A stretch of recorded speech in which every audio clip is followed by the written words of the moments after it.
Então, nos últimos vídeos desta série temos estado a ver então como usar o Bootstrap. E eu já aqui fiz referência a este aspecto. Ao usar o Bootstrap, será que eu estou a substituir o meu CSS todo e posso só apenas usar o Bootstrap? É evidente que não. Nós podemos acrescentar o número de fecheiros de CSS que assim o desejarmos, incluindo aquilo que é o mais comum, que é acrescentarmos um ou pelo menos um fecheiro de CSS com o nosso próprio CSS. Isto é, para além das classes que vêm contidas no Bootstrap, nós vamos poder utilizar outras classes escritas por nós. Então, para isso, eu vou criar aqui algo para vocês poderem ver resultados sobre a organização do nosso layout. Eu já vou ver, vocês já vão perceber tudo isto que eu estou a dizer. Bom, o que eu vou fazer é o seguinte: dentro da pasta de CSS, poderia ser fora da pasta, não havia qualquer problema, eu vou criar uma chamada estilos.css. Não é propriamente a expressão mais utilizada, eventualmente o app.css ou o main.css são as expressões mais utilizadas para designar basicamente o quê? O nosso fecheiro com as nossas classes de CSS. Então, mas eu vou deixar ficar ali estilos, não há qualquer problema. Temos então aqui os estilos.css. Vocês têm estado a ver eu a fazer qualquer coisa do género. Ponto. Depois, por exemplo, vamos colocar aqui texto, abrir e fechar, e depois a color red. Ora, o que é que significa este ponto? Bom, o que significa aquele ponto é o seguinte: antes de mais vamos fazer aqui um link CSS e agora vamos carregar o fecheiro. Ora, o fecheiro está em assets /css estilos.css. Okay? Então temos agora o nosso fecheiro a ser carregado para o interior do projeto. E muita atenção, colocar estes estilos depois do bootstrap.min.css. Porquê? Porque se nós quisermos fazer aquilo que tecnicamente se chama um override, isto é, uma reescrita de alguma classe do Bootstrap, nós temos que fazê-lo a seguir. Isto é, importamos primeiro o Bootstrap, depois importamos o nosso, e o nosso vai sobrepor-se a uma classe do mesmo nome do Bootstrap. Okay? Depois vocês vão ver que na prática como é que isto funciona. Bom, se eu colocar aqui ponto texto, significa o seguinte: se eu quiser usar aqui aquela classe que eu criei de CSS, eu vou usá-lo desta forma. Classe é igual a texto. E se eu for agora olhar aqui para o meu código, vocês viram que ele transformou o texto em vermelho. Ora, porquê é que eu coloquei o ponto? O ponto designa classe, mas existem outras formas de eu poder definir o meu CSS. Se eu colocar um cardinal e vou colocar aqui texto 1, o que vai significar aqui, se eu colocar agora color green, é que esta classe, vamos lhe chamar assim, ou esta propriedade de CSS, ela não vai poder ser usada desta forma, classe, mas sim através do ID do elemento. Então, se eu tiver aqui o texto 1, okay, vamos colocar aqui o texto 1, eu para poder usar ali aquele elemento de CSS, eu tenho que colocar aqui um ID é igual a texto 1. Okay? Então agora, esta que aqui está vai entrar aqui desta forma, esta com o cardinal vai entrar aqui se eu tiver um ID. Ora, isto é muito importante porque tradicionalmente, dentro do mesmo fecheiro de HTML, cada elemento só pode ter um ID distinto. Isto é, não faz muito sentido, não é habitual vermos dois elementos com o mesmo ID. No entanto, com classe, eles podem ter dezenas de elementos com a mesma classe, ok? Mas com o ID é só desta forma. Ora, o que é que acontece aqui? Se eu agora for olhar ao meu código, eu vou ter os dois elementos definidos com as respectivas cores. Existem, no entanto, ainda outras formas mais avançadas, mas eu vou apenas dizer aqui uma, por exemplo, que é, se eu escrever apenas P, ora, se eu escrever apenas P e colocar color blue, o que na prática eu estou a dizer é o seguinte: eu quero que todos os parágrafos tenham cor de texto azul. Então, sempre que eu escrevo aqui um parágrafo, ok, vamos aqui ao sítio correto, se eu escolher aqui um parágrafo e colocar aqui qualquer coisa, e escolher aqui um outro parágrafo e colocar ainda outra coisa qualquer, o que vai acontecer é que os textos vão aparecer a azul. E, portanto, há aqui um conjunto de possibilidades distintas de eu poder definir atributos CSS, ok? Bom, eu tenho estado aqui a falar sobre classes de CSS e elementos de CSS, propriedades. Eu vou-vos dar aqui uma breve referência técnica mais precisa. O que nós temos aqui, quando escrevemos o CSS, este bloco de texto de CSS, basicamente o que nós temos são duas componentes. Temos aquilo que se chama o selector, ou o seletor, isto é, aquilo que vai definir o nome, vamos lhe chamar assim, o nome deste nosso bloco inteiro. E depois temos, de facto, o bloco das declarações. O bloco das declarações, definido por este abrir e fechar chaveta, contém aquilo que são designadas as propriedades de CSS e os seus respectivos valores. Então temos aqui o selector, o bloco de declarações, a propriedade e o valor. Okay? Então vamos passar a chamar a isto tudo um bloco de CSS. Okay? Neste caso é um bloco de CSS, outro bloco de CSS, outro bloco de CSS. No caso concreto destes três exemplos que aqui temos um seletor que é equivalente a uma tag de HTML.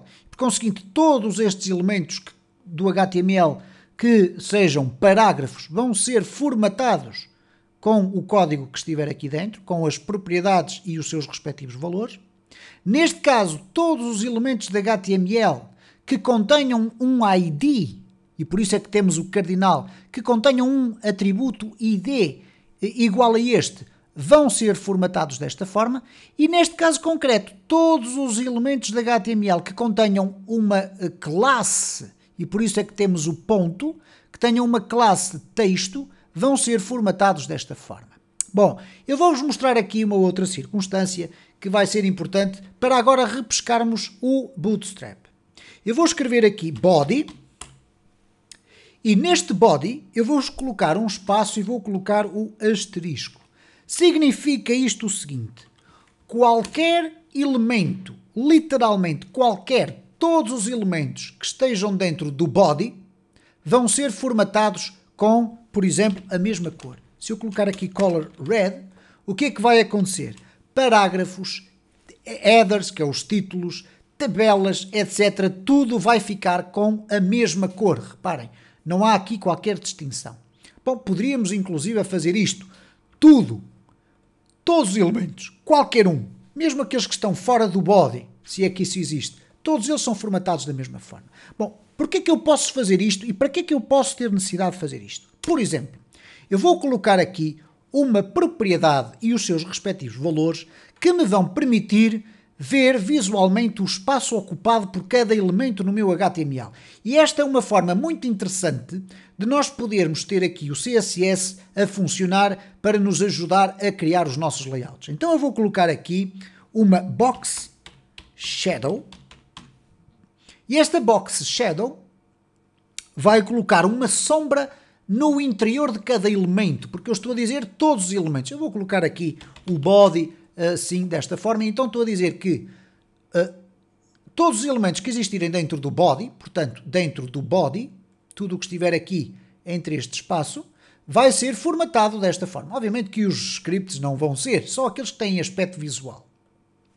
Então nós temos aqui o box shadow, e no box shadow eu vou definir aqui os seus valores. Eu vou colocar 0 pixels, 0 px, 0 px, 0 px e apenas agora 1 pixel. Okay? Isto tem a ver com as coordenadas esquerda, direita, para dentro, etc. E para dentro eu quero colocar aqui 1 pixel de espessura. E agora vou definir aqui a cor, black, mas como eu quero definir uma cor com opacidade, isto é, uma cor mais clarinha, eu vou colocar aqui o RGBA, o alfa. Então nós vamos ter aqui o 0,0,0 e depois vamos ter aqui o alfa. O alfa é a transparência. Eu vou colocar aqui um 0,5. Ok? Vamos colocar aqui 0,5. Bom, para que é que eu estou a fazer isto? Se eu agora regressar aqui ao meu espaço, vocês vão ter a ocasião de verificar que cada um destes meus elementos tem aqui esta border a negro e, portanto, permite-me perceber em que localização ou qual é a área ocupada por cada elemento. Bom, eu vou colocar aqui uma opacidade ainda muito mais baixinha, 0,1, e vamos ter aqui apenas assim um cinza muito clarinho. Ora, porquê é que eu quero fazer isto? Eu vou colocar aqui 2, ok? Fica um bocadinho mais visível. Vamos olhar aqui agora para o Bootstrap. Reparem que eu só escrevi este estilo no meu fecheiro. No Bootstrap, nós vamos começar por criar aqui um div, e se eu lhe disser que quero uma classe igual a container, traço fluid, desta forma. Eu vou colocar aqui texto, apenas para termos texto. Temos lá um conteúdo dentro deste container. Reparem o que é que aconteceu aqui. Eu tenho aqui este espaço todo, a toda a largura da minha página, ok? Vou aqui colocar se calhar o texto como sendo um H1, fica mais interessante, então eu vou colocar aqui H1, texto. E agora vocês vão ver aqui maior, ok? Reparem, o que nós temos aqui é uma border do container, aquilo que se chama um container, porque tem esta expressão container fluid, e depois como coloquei um H1, ele também tem uma border, porque é colocada com isto. Isto não é bem uma border, mas vamos lhe chamar um contorno, para ser mais preciso. E o H1 está aqui inserido neste espaço. Reparem que ele não vai exatamente até ao limite do nosso browser. Ele tem aqui um pequeno espaço que é atribuído pelo próprio Bootstrap. Ok? Se eu, no entanto, mudar aqui de container fluid para container, reparem o que é que vai acontecer aqui.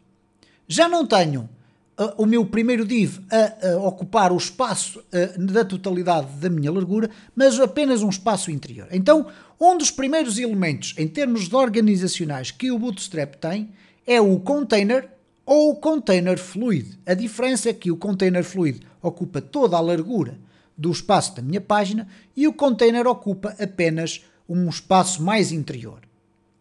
Bom, vocês poderão perguntar então, mas para que existe esta distinção? São os dois containers ou os dois tipos de containers que o Bootstrap tem mais conhecidos.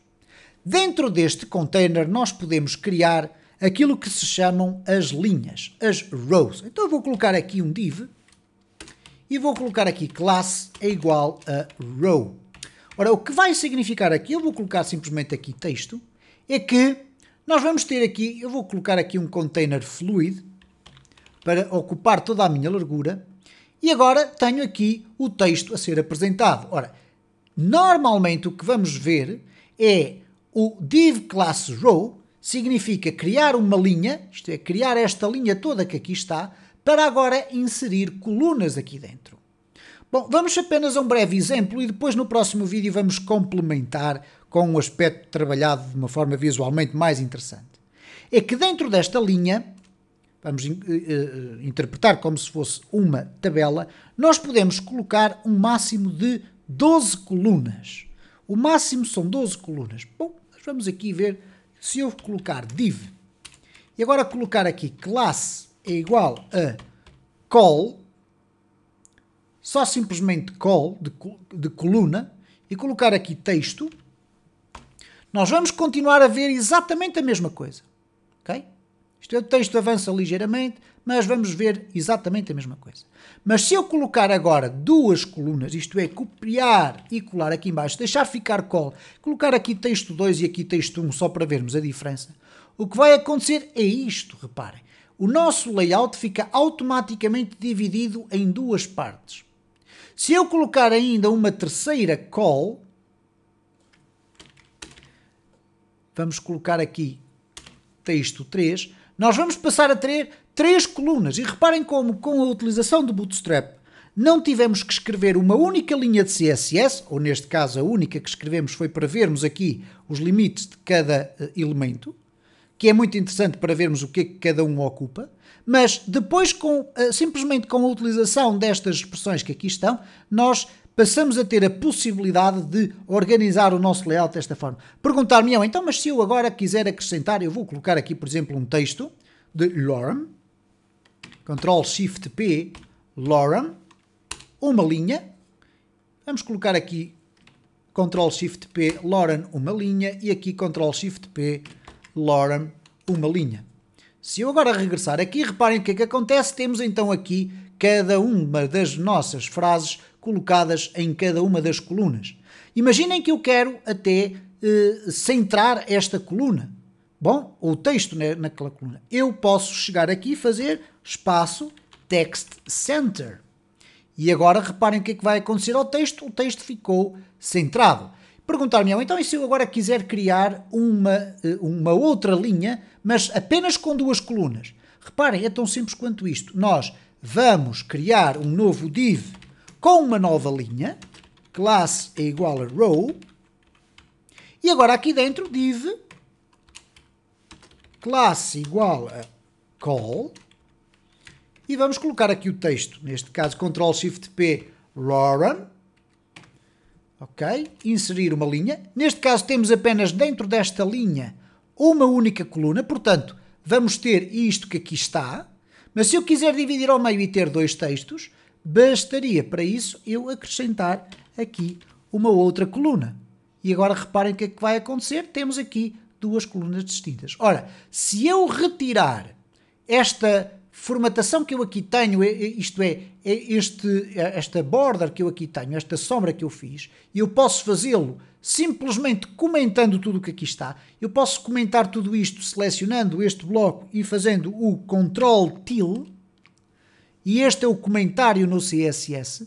O que vai acontecer agora é que desaparecem então aquelas linhas e eu tenho a minha organização feita corretamente, mas de alguma forma parece tudo uma salganhada, isto é uma amálgama que aqui está. Bom, nós vamos continuar a falar isto porque o vídeo já vai bastante extenso, vamos continuar a falar sobre isto no próximo vídeo desta série, porque esta parte da organização do layout é fundamental para que vocês consigam atingir os objetivos de organização da vossa página de internet, e é isso que na maior parte dos casos é o que salta à vista, porque os olhos gostam de ver coisas bem organizadas.